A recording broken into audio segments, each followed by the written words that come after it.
lesson. Now we start second comprehension check. The king turned round and saw a bearded man running towards them. जो king है अब मुड़ा तो उसने देखा कि एक बियर्डेड मैन, एक दाढ़ी वाला आदमी, बियर्डेड मीन्स दाढ़ी वाला, रनिंग टूवर्ड्स देम, उनकी तरफ आ रहा था, टूवर्ड्स मीनिंग किसी दिशा की ओर आना. His hands were pressed against his stomach, और उसने अपने हाथ से अपने स्टमक को प्रेस किया हुआ था, पकड़े हुए था. From which blood was flowing, जहां से उसका ब्लड जो है बह रहा था बहुत ज्यादा. When he reach the king he fainted and fell to the ground, जब वो राजा के पास पहुंचा वो बेहोश हो गया. फेंटेड मीन्स बेहोश हो गया, साइड में भी दे रखा है meaning.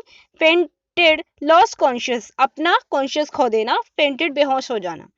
And fell to the ground, और ग्राउंड पे गिर गया. The king and the hermit, next page is, king और हर्मिट जो है remove the man's clothing and found a large wound in his stomach. The king washed and covered it with a handkerchief. तो उसने कहा कि राजा के कपड़े, राजा ने और उस हर्मिट ने उस आदमी के कपड़े निकाले. Found a large wound in his stomach, तो उसने देखा कि उसके पेट पे, स्टमक मीन्स पेट, उसके स्टमक पे बहुत बड़ी चोट लगी हुई थी. द किंग वास्ट, किंग ने उसे वॉश किया और कवर्ड, और उसके किसके साथ ढका उसे, अपने हैंडकरचीफ के साथ, अपने हैंकी के साथ, अपने रुमाल के साथ. But the blood would not stop flowing, लेकिन जो ब्लड है, खून अभी भी नहीं रुका, वो लगातार बह रहा था. The king redressed the wood until at least the bleeding stopped. King ने दोबारा दोबारा उसको क्लीन किया चोट को, और जब तक कि वो ब्लीडिंग जो है वो नहीं रुकी. रीड्रेस, ड्रेस्ड अगेन, यानी कि दोबारा उसे ठीक कर, क्लीन करना. The man felt better and asked for something to drink. आदमी को थोड़ा अच्छा महसूस हुआ और उसने कुछ पीने के लिए मांगा. The king brought fresh water and gave it to him. राजा ने उसे थोड़ा सा पानी, अच्छा साफ पानी लेके आया राजा उसके लिए और उसे दे दिया. By this time the sun had set and the air was cool. अब तक जो है सूरज जो वो छिप चुका था और एयर जो है वो ठंडी हो गई थी, कूल हो गई थी. The king with the hermits help carried the wounded man into the hut and laid him on the bed. राजा ने जो है उस चोटिल व्यक्ति को हर्मिट की हेल्प से अंदर, यानी कि वो उसकी झोपड़ी में ले गए थे और उसको बेड पे लेटा दिया. The man close his eyes and ले क्वाइट, जो है वो आदमी अपनी आंखें बंद करके वहां पे शांति से लेट गया. Quite means Shanti. The king tired by his walk and the work he had done, जो है किंग जो है, जो भी उसने अपनी यात्रा की थी और जो भी काम आज उसने दिन भर में किया, वो राजा जो है उससे बहुत ज्यादा थक गया था. Lay down on the floor and slept through the night, वो उस फर्श पे ही नीचे लेट गया और नींद आ गई उसे पूरी रात वो सोता रहा. व्हेन ही अवोक, जब वो जागा, it was several minutes before he could remember, जब वो जागा उसे कुछ टाइम लगा ये जानने में, उसे कुछ याद आया. Next page is where he was or who the strange bearded man lying on the bed was, कि वो कहाँ पे लेटा हुआ है और जो वो स्ट्रेंज आदमी था, वो दाढ़ी वाला आदमी था जो वो बेड पे लेटा, वो कौन था. स्ट्रेंज मीन्स अजनबी, यानी कि जो उस किसी के लिए अजनबी हो, जिसे वो नहीं जानता हो. फॉरगिव मी, वो कहता है फॉरगिव मी, मुझे क्षमा करे, मुझे माफ करे. फॉरगिव मीन्स माफ करना, क्षमा करना. Sad the bearded man in a week voice, उसने बियर्डेड मैंने बहुत ही धीमी आवाज में कहा. When he saw the king was awake, जब उसने देखा राजा जो है जाग गया है. I don't know you and have nothing to forgive you for, said the king. राजा ने कहा मैं तुम्हें नहीं जानता तो तुम्हें मैं कैसे माफ कर सकूं, किस चीज के लिए, जब तुमने कुछ किया ही नहीं, मैं तुम्हें किस चीज के लिए माफ करूं.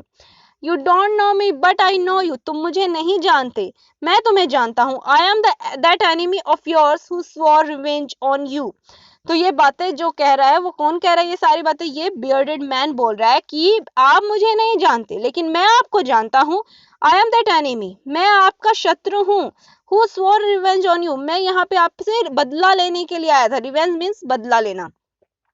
Because you put my brother to death and saved my property, उसने कहा कि क्योंकि तुमने मेरे भाई को मार दिया था और उसकी प्रॉपर्टी को जब्त कर लिया था. सेज मीन्स जब्त करना, टुक बाय फोर्स, जब्त करना. I knew you had gone alone to see that hermit and I made my mind to kill you on your home. तो उसने कहा कि जब मैं जानता था कि तुम यहाँ पे अकेले आए हो हर्मिट के पास, तो इसीलिए मैंने एक प्लान बनाया तुम्हें मारने के लिए और मैं तुम्हारे रास्ते पे चल दिया. बट द डे पास्ट, लेकिन पूरा दिन गुजर गया. And you did not return, तुम वापस नहीं आए. So I left my hiding place, मैं अपने प्लेस पे वापस जा रहा था, and I came upon your bodyguard, तो मैंने पाया कि वहां पे तुम्हारा बॉडीगार्ड था, अंगरक्षक था, who recognized me and wounded me, उसने मुझे पहचान लिया और उसने मुझे चोटिल कर दिया। I escaped from him but I should have died if you had not dressed my wounds, और अगर शायद मैं वहां से बच निकला, escaped मीन बच निकला, निकलना, तो उसने कहा कि शायद मैं मर जाता अगर तुम मुझे मेरी ड्रेस मुझे नहीं मेरी वुंड्स को साफ नहीं करते, मेरी उसको साफ नहीं करते चोटों को। I wished I wish to kill you, मैं सोचता हूँ कि अगर तुम मुझे मार देते, you have saved my life, मुझे लगा था कि तुम मुझे मार दोगे, लेकिन तुमने तो मेरी लाइफ बचाई है, मेरा जीवन बचाया है। नाउ इफ आई लिव, अगर मैं अब जीवित रह गया हूँ, I will serve you as your most faithful servant and will order my sons to do the same, forgive me. उसने कहा अब जब तुमने मेरी जान बचाई है, तो मैं अब तुम्हारी पूरी फेथफुल सर्वेंट की तरह, यानी कि तुम्हारे एक सर्वेंट की तरह, एक अच्छे सर्वेंट की तरह तुम्हारी तुम्हारी सेवा करूंगा, और विल ऑर्डर, और तुम्हारे ऐसे ही मैं ऑर्डर अपने बच्चों को दूंगा, और मुझे माफ कर दीजिए क्योंकि मैं पूरी जिंदगी भर तुम्हारी सेवा करना चाहता हूँ, एक वफादार नौकर की तरह। फेथफुल, लॉयल एंड ट्रू, यानी कि जो सच्चा और वफादार होता है। The king was very happy to have made peace with his enemy so easily, राजा जो है इस चीज से बहुत ज्यादा खुश हो गया कि उसने अपने एनिमी से एक पीसफुल, यानी कि एक पीस, शांति बना ली बिल्कुल आसानी से, बिना कुछ किए। And to have won him over as a friend, और उसे जीत लिया एक अपने फ्रेंड की तरह, एक अच्छे मित्र की तरह। He not only forgive him but said he would send his servants and his own doctor to look after him, तो उसने कहा उसने सिर्फ उसे माफी नहीं किया, उसके साथ साथ उसने अपने सर्वेंट्स को भेज दिया और अपने डॉक्टर्स को भेजा उसकी देखभाल करने के लिए। And he promise to give back the man his property, और उसकी प्रॉपर्टी भी उसे वापस करने का उसने उसे प्रॉमिस किया, वादा किया। लिविंग द वुंडेड मैन, जब वुंडेड मैन गया, उसको छोड़ दे, the king went out of the hut and looked round for the hermit, और जैसे ही उसने उसको छोड़ दिया हट, तो वो अब हट में ढूंढ रहा है, किसको ढूंढ रहा है, हर्मिट को ढूंढ रहा है, तपस्वी को ढूंढ रहा है। Before going away he wished once more to get answers to his question, वो वहां से जाने से पहले अपने क्वेश्चंस का आंसर जानना चाहता था। The hermit was on his knees sowing seeds in the beds that he had been dug the day before, अब जो तपस्वी जो है वो घुटनों के बल बैठ के, यानी कि वो अपने बीजों को बो रहा था क्यारियों में, और जो उन्होंने एक दिन पहले उसकी खुदाई की थी, जिसकी क्यारियों की। The king went up to the hermit and said, king जो है हर्मिट के पास गया और उसने कहा फॉर द लास्ट टाइम, अब मैं last time, I beg you to answer my questions wise man, बुद्धिमान व्यक्ति, मैं तुम्हें लास्ट टाइम ये भीख मांग रहा हूँ कि तुम मेरे क्वेश्चंस का आंसर दे दो। तो वो दोबारा से फिर राजा उससे पूछ रहा है, कह रहा है कि ये मेरा लास्ट टाइम है, आप मुझे बता दीजिए आंसर्स क्या है। चलिए नेक्स्ट पेज पे।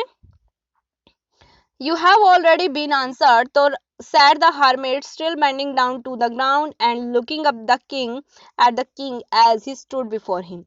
उसने कहा, अब हर्मिट ने कहा कि तुम्हें पहले ही सभी क्वेश्चंस का आंसर्स मिल गया है, सभी क्वेश्चन का आंसर तुम्हें पहले ही मिल गया है। वो झुके हुए ही ये बोल रहा है ग्राउंड में, और looking up at the king, और उसने देखा और उसके सामने वो खड़ा हो गया, और उसने कहा कि तुम्हें पहले ही सभी क्वेश्चंस का आंसर मिल गया है। How have I been answered, what do you mean, तो उसने कहा राजा ने कि तुम्हें मुझे सभी क्वेश्चन का आंसर कैसे मिल गया, क्या मतलब है तुम्हारा इसका, इस चीज से। Do you not see, replied the hermit, hermit ने कहा क्या तुमने नहीं देखा, if you had not pitied my weakness yesterday, अगर तुम कल मेरी वीकनेस पे, मेरी कमजोरी पे दया नहीं दिखाते, पीटेड मीन दया नहीं दिखाते, and had not dug this beds for me, और ये क्यारियां तुम मेरे लिए खुदाई नहीं करते इनकी, you would have gone away, तुम यहाँ से चले जाते, then that man would have attacked you and you would have wished you had stayed with me, और वो तुम पर आक्रमण करता, और you would have wished you had stayed with me, और बल्कि जिसके कारण तुम्हें मेरे पास रुकना पड़ा और जिसकी वजह से तुम बच गए। So the most important time was when were you digging the bats, तो सबसे इंपॉर्टेंट तो काम तुम्हारे लिए ये था कि तुम जब क्यारियों की खुदाई कर रहे थे। And I was the most important man, और मैं तुम्हारे लिए सबसे इंपॉर्टेंट आदमी था। And to do me good was your most important business, तुमने मेरे लिए जो अच्छा किया वो सबसे इंपॉर्टेंट तुम्हारे लिए बिजनेस, सबसे इंपॉर्टेंट बिजनेस था, सबसे इंपॉर्टेंट काम था। Afterwards when the man ran to us, उसके बाद जब वो आदमी हमारे पास आया, the most important time was when you were caring for him, तो वो सबसे इम्पोर्टेंट टाइम था किसी काम को शुरू करने के लिए। जैसे कि वाज व्हेन यू केयरिंग, तुमने तुरंत उसकी केयरिंग करनी स्टार्ट कर दी। Because if you had not dressed his wounds he would have died without having made peace with you. अगर तुम उसकी ड्रेस नहीं करते उसके वुंड्स को, तो वो मर जाता तुम बिना तुमसे शांति बनाए। यानी कि जैसे अब तुम्हारी फ्रेंडशिप हो गया, वो सब कुछ बिना हुए वो ऐसे ही मर जाता अगर तुम उसकी केयर नहीं करते। So he was the most important man, तो वो इसलिए वो सबसे इम्पोर्टेंट आदमी तुम्हारे लिए था। And what you did for him was your important business, और जो भी तुमने उसके लिए किया वो सबसे इम्पोर्टेंट बिजनेस तुम्हारे लिए वो सबसे इम्पोर्टेंट काम था। रिमेंबर देन, अब एक बात याद रखो, there is only one time that is important, that is now. तो सबसे इम्पोर्टेंट टाइम जो है वो सिर्फ एक ही है, दैट इज नाउ। कि नाउ जो है वो सबसे इम्पोर्टेंट टाइम है। अब it is the most important time because it is only time we have and power to act. उन्होंने कहा कि नाउ सबसे इम्पोर्टेंट टाइम कैसे है, क्योंकि यही इम्पोर्टेंट टाइम है, क्योंकि यही काम है जब हम कुछ कर सकते हैं। हमारे पास पास्ट में हम कुछ नहीं कर सकते, फ्यूचर का हमें पता नहीं है, तो इम्पोर्टेंट टाइम कौन सा हुआ, now, present. The most necessary person is the person you, तो सबसे इम्पोर्टेंट पर्सन यू हो, तुम हो। एंड विद दैट पर्टिकुलर मोमेंट, और उसी पर्टिकुलर मोमेंट में, उसी पर्टिकुलर क्षण में, for no one knows what will happen in the future, क्योंकि किसी को नहीं पता फ्यूचर में क्या होने वाला है। And whatever we will meet anyone else, कि हमें नहीं पता कि अब क्या होने वाला है, क्या होगा फ्यूचर में। The most important business is to do that person good, जो तुम अच्छा कर रहे हो किसी के लिए वो सबसे इम्पोर्टेंट बिजनेस है। Because we were sent into this world that purpose alone, हम यहाँ पे किस लिए आए हैं, किस लिए हमें भेजा गया इस वर्ल्ड में, एक पर्पज, अकेले भेजा गया है, अकेले काम करने के लिए, पर्पज करने के लिए, काम करने के लिए। That's it, your lesson is completed. तो लास्ट में हम ये बताते हैं कि सबसे इम्पोर्टेंट टाइम हमारे लिए क्या है, नाउ। क्यों, अब जो है सबसे इम्पोर्टेंट टाइम है, और सबसे इम्पोर्टेंट पर्सन कौन है हमारे लिए, यू, यानी कि तुम खुद हो। और सबसे इम्पोर्टेंट काम जो उस पर्टिकुलर टाइम पे आप कर रहे हो वो सबसे इम्पोर्टेंट काम है। तो that's it, I think, I hope ये सबको लेसन अच्छे से समझ आ गया होगा। जो है क्वेश्चन आंसर के लिए हम नेक्स्ट वीडियो बनाएंगे, आप उसमें अपने क्वेश्चन आंसर्स को देख सकते हैं। Thank you, have a nice day.